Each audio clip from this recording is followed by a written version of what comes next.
Hello students, continuing with the last lecture. Today we are going to discuss about the dynamics of circular motion. In dynamics of circular motion, we have to study two forces. First one is centripetal force. Centripetal force. In short, it is written like this: CPF, centripetal force. And what is centripetal force? We all are knowing gravitational force, electrostatic force. Such there is existing one another force. Actually, that name given to this force is centripetal force. What that name centripetal means? When a particle is performing circular motion, for to perform circular motion or while performing circular motion, the particle is moving along this circle. Initially particle is at point A. At this position it is having its tangential velocity along this line or along this arrow AP, along this tangent AP. That means it is trying to move in this direction AP. If actually it moves in this direction AP, then it will not be able to perform circular motion. It will perform a straight line motion and will move like this. But in circular motion, though the particle at any position is having its velocity as a tangential velocity, having direction along this arrow AP, when it moves from this position A to position B, actually this position is along the curve path and not along this straight line. Then why this particle A will not move along this straight line, and instead of this straight line it moves along the circular path or moves along the curve path? For this purpose, or for the purpose of its circular motion, it requires one force, and that force is called as centripetal force. Actually that centripetal force is doing what?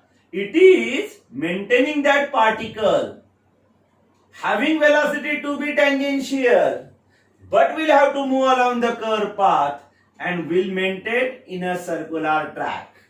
That type of force is called as centripetal force. We will define this force first. Centripetal force means what? The centripetal force means the force acting on the particle. We can define this like the force acting on the particle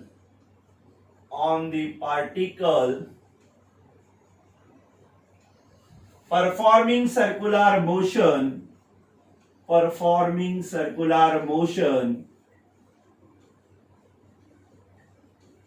the force acting on the particle performing circular motion along the radius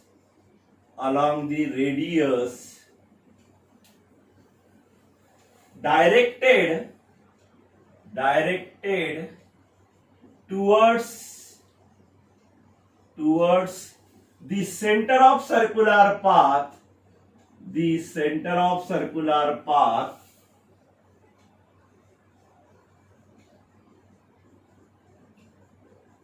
directed towards the center of circular path is called centripetal force.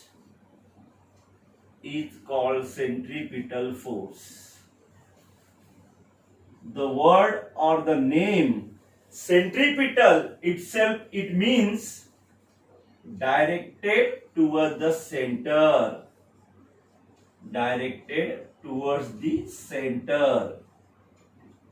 Therefore, that force is called as centripetal force. But this force is necessary for circular motion. Without this force, circular motion is not possible. This force is given by the centripetal force vector F Cp for centripetal. This vector F is given by minus m omega square into vector r.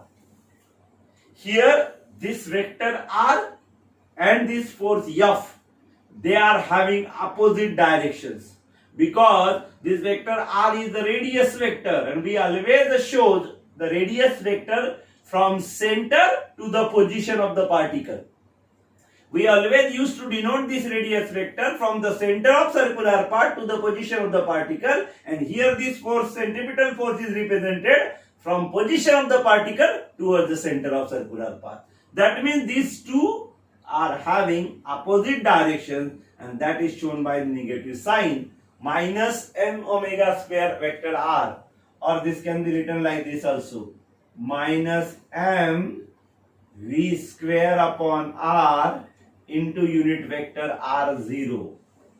This unit vector r0 is used to represent the direction of radius vector, and its direction and direction of centripetal force, again they are opposite to each other. This oppositeness is shown by this negative sign. Vector form मध्ये आपण centripetal फोर्सला असं represent करतो. जर आपल्याला त्याला इन magnitude represent करायचं असेल, इन magnitude, this FCP can be written as m omega square r, or can be written as m v square upon r, or can be written as m v omega. These are the formulas for this force, centripetal force, in case of in vector form or in magnitude form, or it is also called as scalar form. This is the centripetal force. For example, for the example of this centripetal force, we can use two examples here. When Earth is revolving around the Sun in a circular path, when Earth is revolving around the Sun in a circular path, the circular motion of Earth is under the control of gravitational force of attraction existing between Sun and Earth. Gravitational force of attraction existing between Sun and Earth, this gravitational force provides the required centripetal force, and due to that centripetal force, Earth can revolve in a circular path. Similarly, we give the example of electron revolving around the nucleus.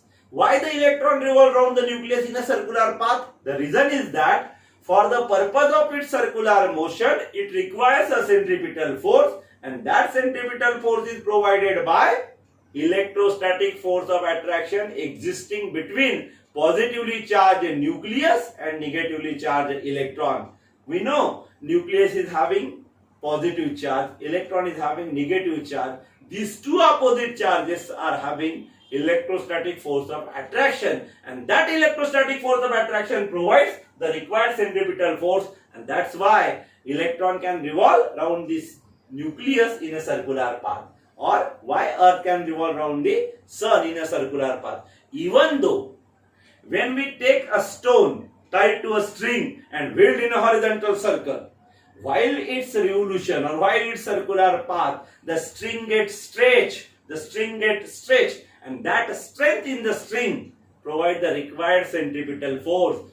If that centripetal force is not provided, then the stone cannot revolve in a circular track. Therefore, this is the centripetal force, and that are the three examples of the centripetal force. These are the two formulas for centripetal force. Actually, these are not two different formulas. One is in the vector form and another one is in its scalar form. Now, the second type of force we have to see, that is centrifugal force. Actually, centrifugal force is exactly opposite to this centripetal force. But this centripetal force is called as real force, and a centrifugal force is called as non-real force, or simply a pseudo force. Second type is centrifugal force. In short, we can written like this: CFF. We will define this, or let's explain. Suppose there is one big disk which can be rotated about this point or about the axis passing through this point. If you are standing here on this big disc start to revolve. You will get pulled in outward direction. Simply, you take such one disc, keep a coin on it just away from the center and revolve that disc. You will observe that the coin will get thrown off. Why the coin will get thrown off? The coin will get thrown off because of the force acting on it. And that non-real force is called as centrifugal force. We will define this centrifugal force as. Centrifugal force means what? Look. The force acting on a body performing circular motion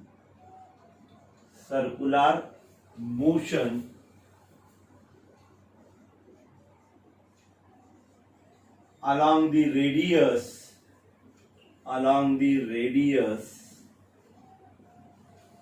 directed away from the center of circular path,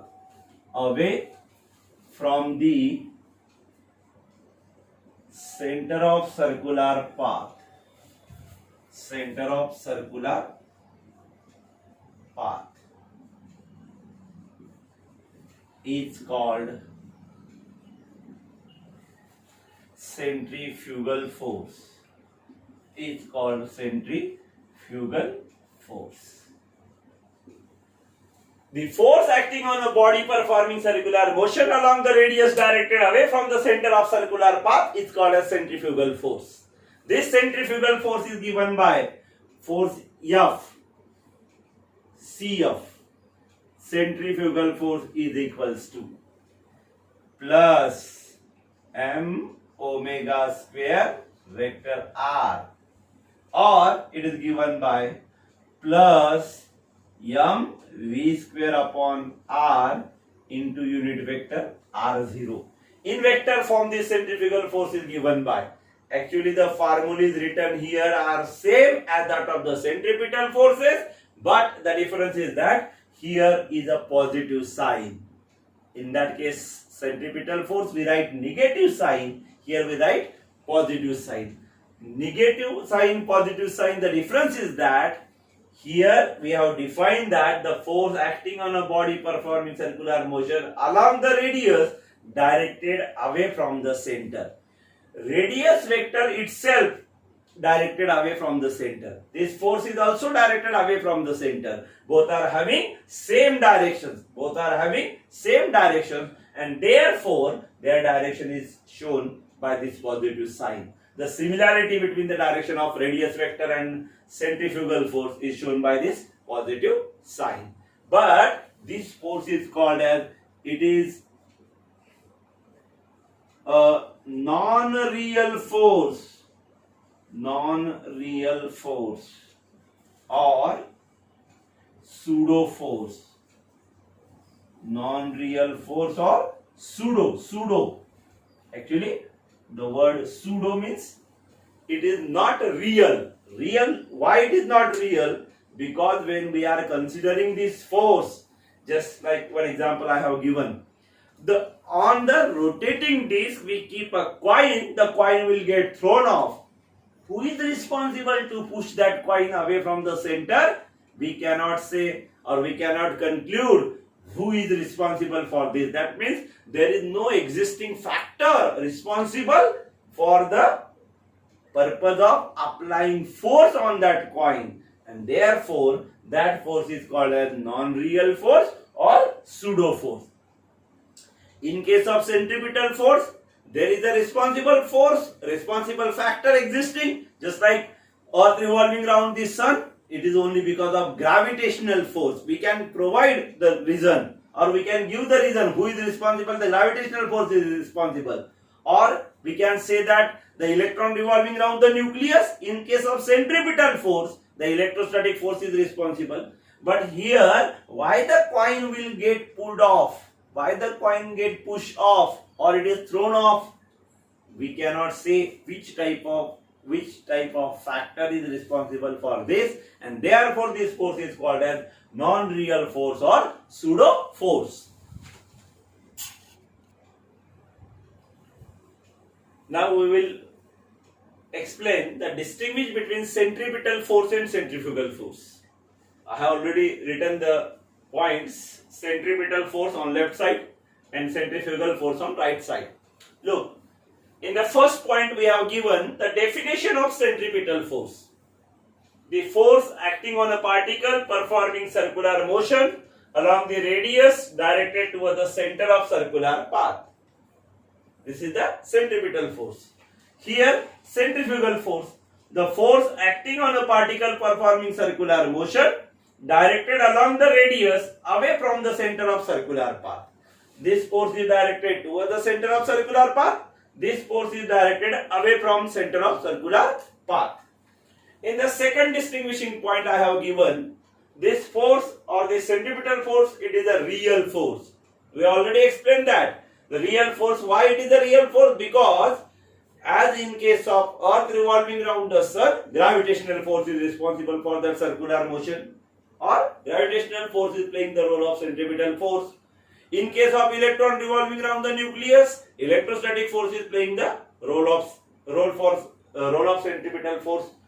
Here, this is called non-real force, or it is also called as pseudo force. Non-real force or pseudo force. Then, in the third distinguishing point we have given, it is must for circular motion. Who is must? Centripetal force is must for circular motion. Centrifugal force is not necessary for circular motion, but actually it is providing, or actually it is producing during the circular motion. Whenever there is a circular motion, the particle is acted upon by a centripetal force. At the same time, there is another force called centrifugal force is existing there also. And in the fourth point we have given, in vector form, the centripetal force is given by minus m omega square into vector r. This negative sign shows that these two are in opposite direction. Here in vector form, centrifugal force is given by plus m omega square into vector r. Actually, in physics, when we are going to write, or there is a question to give the distinguish between centripetal force and centrifugal force, only 2 points are necessary. Just you have to write only 2 points, first and second, or second and third also. It is not necessary, the definition must be there. But in general, we are expecting that this definition is written in the first point, and it is a real force, it is a non-real force, it is written in the second point. These 2 points are sufficient.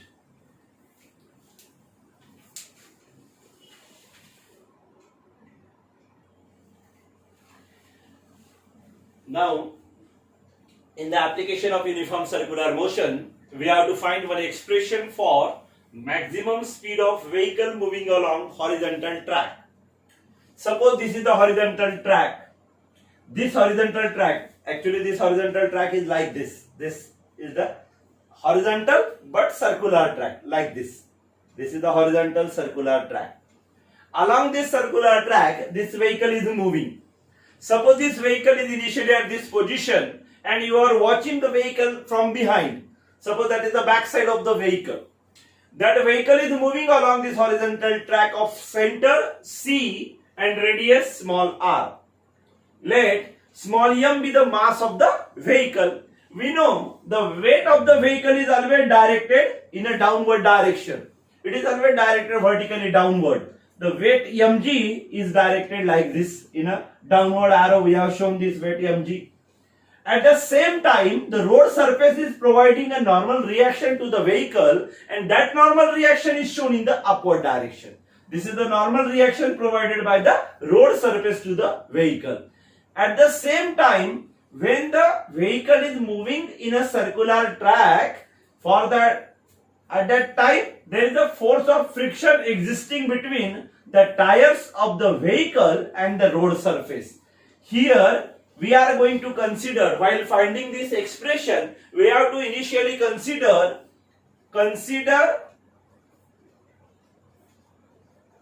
a car of mass m moving with speed with speed v, moving with speed v along a horizontal circular track, center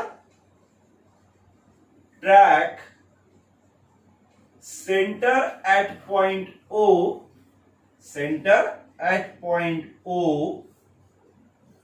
and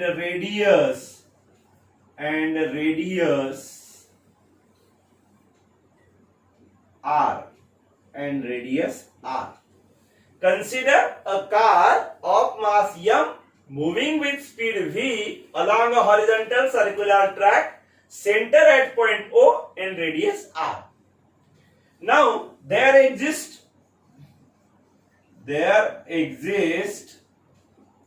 three forces. There are three forces existing. First one, the weight of vehicle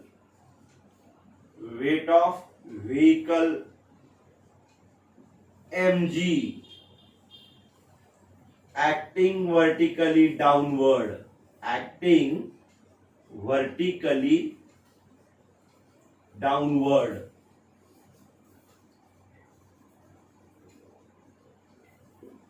The weight of vehicle mg acting vertically downward. This is the first force. Then second force, the normal reaction n. The normal reaction capital N, acting vertically upward.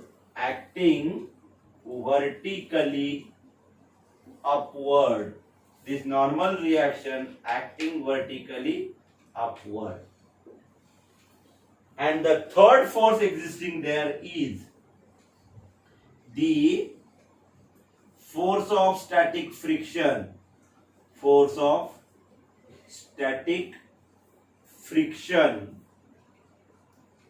force of static friction toward the center, towards the center of circular path.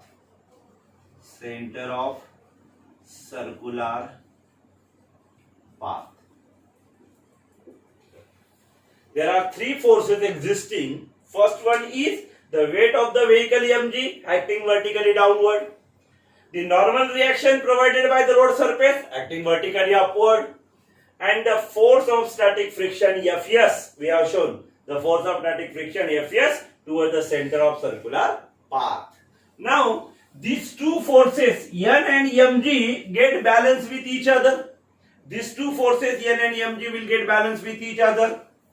The force N, the force capital N and mg balances each other.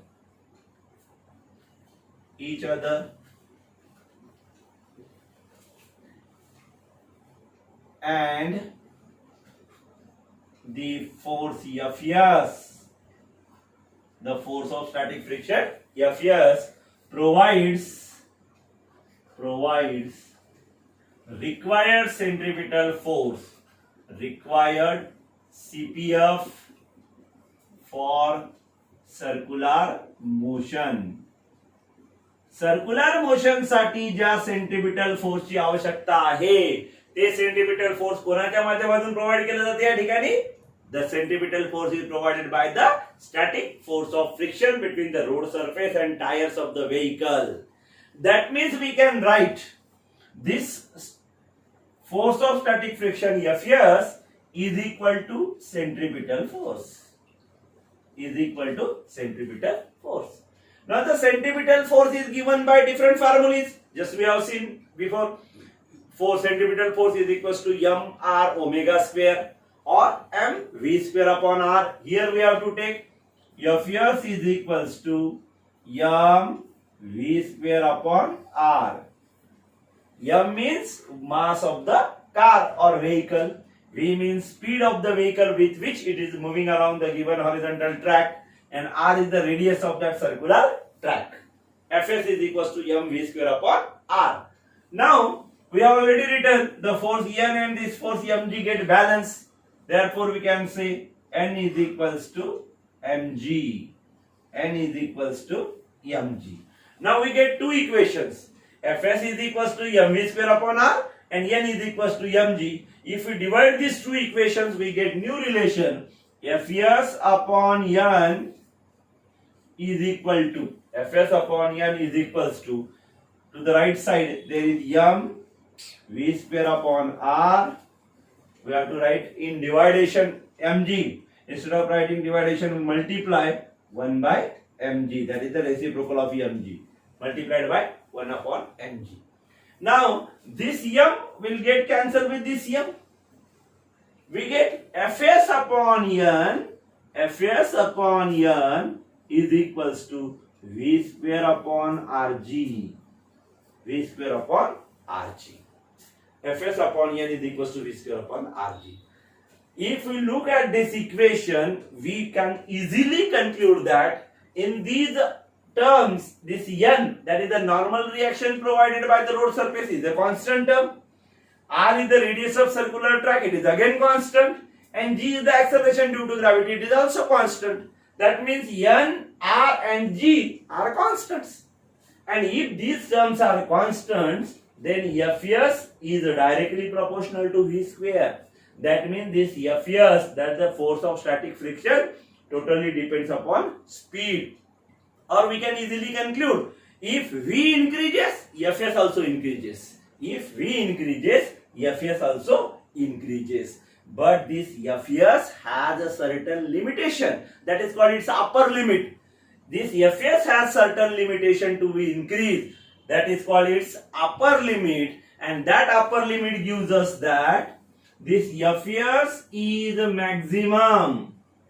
This Fs is maximum. In that case, this Fs is equals to N. Fs is equals to mu s into N. Or this Fs maximum upon N is equals to mu s. Actually, this mu s is called as the coefficient of static friction. Mu s is called as coefficient of static friction means what? Suppose we rub our two hands on each other like this. They will move in this way. While moving, how it is possible to move? You used to play carom board. While playing on carom board, we use some powder on it. We take some powder on it. For what purpose? For to make it smoother. That means indirectly we are going to decrease this factor. This is the coefficient of friction. How much friction is possible between two surfaces is decided by this term that is called coefficient of static friction. But when this Fs is maximum, this V must be maximum, because we already stated that the Fs depends upon V. V increases, Fs increases. As Fs become maximum, V also becomes maximum. And therefore, we get new relation as this Fs maximum is equal upon N is equal to V maximum square upon Rg. Now, Fs maximum upon N is equals to mu s. If we substitute that mu s, we get V max square is equals to mu s into Rg. Mu s into Rg. And suppose we take the root of it, V square root it will V max, that will be equals to under root mu s Rg. and therefore this is the formula to find out the maximum speed of vehicle moving along horizontal track, that is equal to Vmax is equals to mu under root mu Vs R G. Below this we can write, this is the expression for maximum speed of vehicle moving along horizontal track. This is the expression for maximum speed of vehicle moving along horizontal track.